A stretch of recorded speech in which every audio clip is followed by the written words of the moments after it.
Bom dia, eu sou a Pro Bia Kifuri e hoje a gente vai falar sobre números decimais.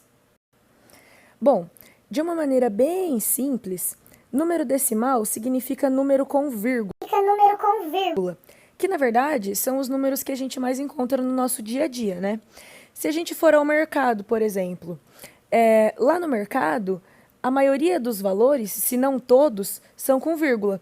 A gente não encontra, por exemplo, coisas a R$2, R$1,98, 1,98.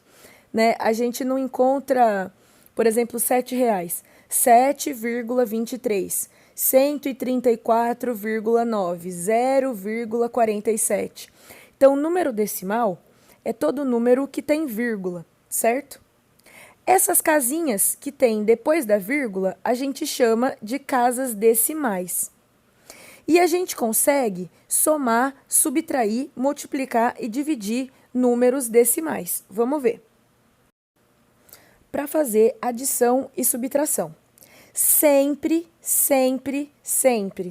devemos colocar vírgula embaixo de vírgula, inclusive o resultado, certo? Olha o exemplo. Os dois, né? O de adição e o de subtração. Enquanto na adição e na subtração a primeira coisa que a gente tem que olhar é a vírgula, na multiplicação é um pouquinho diferente. A gente vai montar a continha como se essa vírgula não existisse. E a gente vai realizar a continha de multiplicação normalmente. Quando a gente acabar a continha, a gente vai voltar para ver essa vírgula. Então, a gente vai olhar para os dois números que a gente multiplicou e vamos ver quantas casas decimais eles têm. Nesse exemplo, 3,12 são duas casas decimais. 2,1, uma casa decimal. Vamos somar. 2 mais 1, 3. Então, o resultado vão ter 3 casas decimais. Sempre vamos usar essa regrinha. Aqui, a gente vai ter mais dois exemplos que a gente consegue analisar isso. O primeiro exemplo, a gente tem que os dois números que estamos multiplicando têm duas casas decimais. Resultado, duas casas decimais. No segundo exemplo, a gente tem que os dois números que a gente está multiplicando, as casas decimais somadas dão 4, né? 2 e 2. Então, o resultado tem que ter 4 casas decimais. Na divisão, a regrinha que a gente usa é diferente. Primeiro de tudo, a gente olha os números e a gente vai igualar as casas decimais. Então, a gente precisa deixar a mesma quantidade de casas decimais. E a gente faz isso usando zeros. Depois que a gente igualar, a gente vai tirar as vírgulas e aí a gente vai fazer uma continha normalmente. Lembrando que a partir desse momento, a gente não pensa mais na vírgula.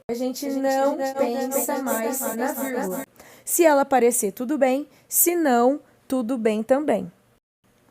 Nesse exemplo, a gente tem 10 dividido por 4. Bom, 10 não tem nenhuma casa decimal e o 4 também não. Então, basta a gente fazer a continha normalmente. Nesse outro exemplo, a gente já tem uma diferença aí, né? 96,3 tem uma casa decimal e o 3 não tem nenhuma. Primeira coisa que a gente tem que fazer, deixar a mesma quantidade de casas decimais. Então, a gente vai colocar vírgula, 0, então a gente vai ter uma casa decimal e uma casa decimal. A partir desse momento, a gente tira a vírgula e aí a gente faz a continha normalmente. 963 dividido por 30. Bom, todo número que a gente consegue escrever na forma de fração, a gente consegue também escrever esse mesmo número na forma decimal. E para a gente passar de número decimal para fração, basta a gente olhar para o número decimal, a gente vai escrever esse número sem a vírgula e a gente vai colocar sobre 1 e vai completar com zeros. A quantidade de casas que tiver depois da vírgula vai ser a mesma quantidade de zeros. Lembrando que 0 à esquerda não representa nada. Então é isso, gente. Espero ter conseguido ajudar vocês em relação aos números decimais aí. A gente se vê numa próxima. Um beijo.